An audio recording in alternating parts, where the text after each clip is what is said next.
नमस्कार।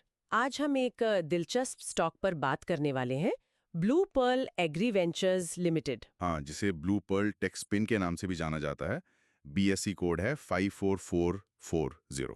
और हमारे पास है 10 जुलाई 2025 के, मतलब आज के ही, कुछ स्टॉक मार्केट डेटा और ट्रेंड लाइन एनालिसिस के पॉइंट्स। जी हाँ, तो कोशिश रहेगी कि इन स्रोतों से जो खास बातें हैं उन्हें निकालें। मतलब कोई अगर जल्दी से समझना चाहे कि इस कंपनी के स्टॉक का हाल क्या है, तो उसके लिए ये डिस्कशन फायदेमंद हो। बिल्कुल।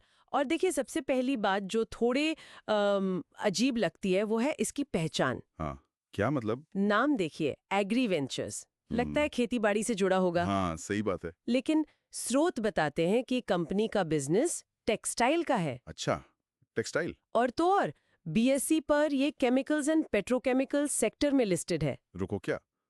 एग्री वेंचर्स नाम, काम टेक्सटाइल का, और सेक्टर केमिकल।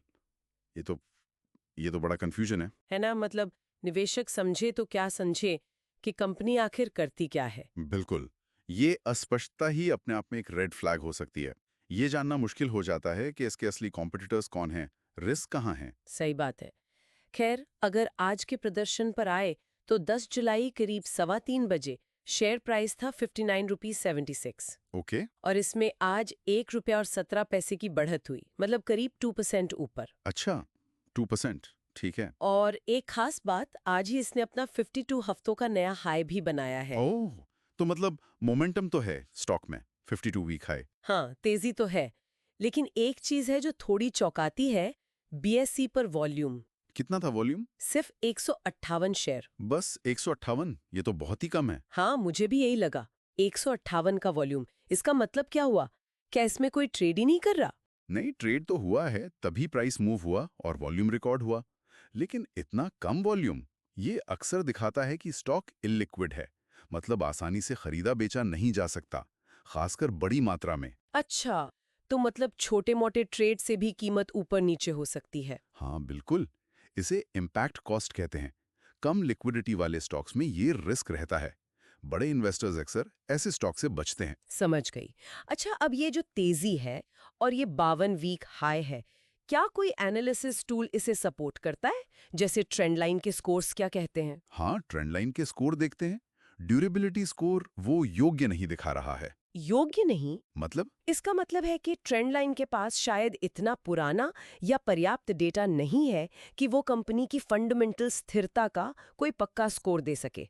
छोटी कंपनियों के साथ ये आम है। अच्छा, और वैल्यूएशन स्कोर? वैल्यूएशन स्कोर है 70.8 100 में से, और इसे किफायती मूल्यांकन यानी अफोर्डेबल वैल्यूएशन का टैग मिला है। 70.8, ये तो ठीक ठाक स्कोर है, मतलब महंगा नहीं है। ये थोड़ा सरप्राइजिंग है, ये देखते हुए कि कंपनी क्या करती है ये ही साफ नहीं है। हाँ, ये दिलचस्प है। मतलब उनके कुछ मैट्रिक्स के हिसाब से ये शायद ओवर वैल्यूड नहीं है। हो सकता है मार्केट इसे सिर्फ इसके टेक्सटाइल बिजनेस के आधार पर देख रहा हो, या शायद कुछ और बात हो। लेकिन बिना डीप डाइव किए कहना मुश्किल है कि ये स्कोर क्यों है। और तीसरा स्कोर मोमेंटम का। हाँ, मोमेंटम स्कोर काफी मजबूत है, 79.200। इसे टेक्निकली तेज या टेक्निकली बुलिश बताया गया है। अच्छा, तो ये तो उस 52 वीक हाई वाली बात से मैच करता है। बिल्कुल, ये कंफर्म करता है कि हाल फिलहाल स्टॉक प्राइस में अच्छी तेजी रही है और टेक्निकल इंडिकेटर्स पॉजिटिव सिग्नल दे रहे हैं। ठीक है। अब ये सब तो ठीक है, पर क्या बड़े एनालिस्ट इसे कवर करते हैं? कोई रिसर्च रिपोर्ट, टारगेट प्राइस वगैरह? नहीं, स्रोत के मुताबिक एनालिस्ट का कोई अनुमान या टारगेट प्राइस उपलब्ध नहीं है। वही बात, छोटी कंपनी है तो कवरेज नहीं। हाँ, अक्सर ऐसा ही होता है। बड़े ब्रोकरेज हाउस या रिसर्च फर्म्स इन पर ध्यान नहीं देते। लेकिन इन्वेस्टर्स ने वोट जरूर किया है।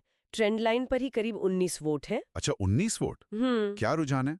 उसमें से करीब 68% खरीदें कह रहे हैं और बाकी करीब 32% बेचें। सिर्फ 19 वोट? ये सैंपल साइज तो बहुत ही छोटा है। इससे कोई पुख्ता नतीजा निकालना मुश्किल है। हाँ, वो तो है। पर हाँ, ये दिखाता है कि जो थोड़े बहुत लोग इसे देख रहे हैं, उनमें भी पूरी तरह सहमति नहीं है। हालांकि झुकाव खरीदने की तरफ ज्यादा है। तो अगर हम सब कुछ समेटें तो तस्वीर क्या बन रही है? एक कंपनी है जिसका बिजनेस फोकस ही क्लियर नहीं है। एग्री है, टेक्सटाइल है या केमिकल है? हाँ, ये सबसे बड़ा सवाल है। पर स्टॉक ने हाल में अच्छा परफॉर्म किया है, 52 हफ्ते के हाई पर है। टेक्निकल मोमेंटम भी स्ट्रांग दिख रहा है। सही। वैल्यूएशन भी किफायती बताया जा रहा है। लेकिन वॉल्यूम बहुत कम है, लिक्विडिटी की चिंता है, एनालिस्ट कवरेज शून्य है। और इन्वेस्टर्स भी पूरी तरह एकमत नहीं है, हालांकि ज्यादातर खरीदने के पक्ष में लगते हैं। बिल्कुल। तो ये एक मिलीजुली तस्वीर है, पॉजिटिव मोमेंटम है, पर फंडामेंटल क्लैरिटी और लिक्विडिटी की कमी बड़े रिस्क फैक्टर हैं। तो सवाल ये उठता है कि ये जो हाल की तेजी है, ये कितनी टिकाऊ है? क्या ये बस मोमेंटम प्ले है? ये एक अहम सवाल है और इससे जुड़ा दूसरा सवाल ये है कि अगर किसी को इसमें लंबे समय के लिए निवेश करना हो तो कंपनी का असली सेक्टर जानना क्यों जरूरी है। हाँ, क्यों जरूरी है? देखिए, हर सेक्टर की अपनी ग्रोथ की संभावनाएं होती हैं, अपने रिस्क होते हैं, वैल्यूएशन के अपने तरीके होते हैं। टेक्सटाइल इंडस्ट्री बिल्कुल अलग है केमिकल से और केमिकल अलग है एग्रीकल्चर से। सही बात है। तो निवेशक को ये पता होना चाहिए कि वो असल में किस इंडस्ट्री के उतार चढ़ाव और भविष्य पर दाव लगा रहा है। बिना ये जाने सही मूल्यांकन करना या जोखिम समझना बहुत मुश्किल है। बिल्कुल। और यहीं पर हम आज की चर्चा को शायद रोक सकते हैं एक आखिरी सवाल के साथ। हाँ, जरूर। जब किसी कंपनी की बुनियादी पहचान ही इतनी उलझी हुई हो कि वो किस सेक्टर में है ये ही साफ ना हो, तो क्या कोई निवेशक भरोसे के साथ उसके भविष्य के प्रदर्शन का अंदाजा लगा भी सकता है? ये सोचने वाली बात है। बहुत सही सवाल है। ये निवेशकों को खुद से पूछना चाहिए।